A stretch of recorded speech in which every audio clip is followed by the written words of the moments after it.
பாட்டு ரெக்கார்ட் பண்ணும்போது ரொம்ப ஹெல்தியா இருந்தேன், ஒரே தம்ல பாடினேன். இப்ப ரொம்ப கஷ்டம். வெண்ணிலாவும் பொன்னிரதியும் கண்ணியின் துணையின்றி என்ன சுகம் இங்கு கிடைக்கும்? பெண்மையின் சுகமின்றி சந்தனமும் சங்கத்தமிழும் பொங்கிடும் வசந்தமும் சிந்தி வரும் பொங்கும் அமுதம் தங்கிடும் குமுதமும் கன்னி மகள் அருகில் இருந்தால் சுவைக்கும், கன்னி துணை இழந்தால் முழுதும் கசக்கும். பிடியினில் மொழியினில் நடையினில் உடையினில் அதிசய சுகந்தரும் அணங்கிவள் பிறப்பிடுதான்.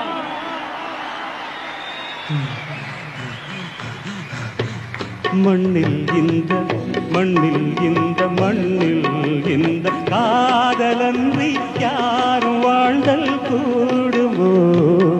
எண்ணம் கண்டி பாவையின்றி ஏழு ஸ்வரந்தான்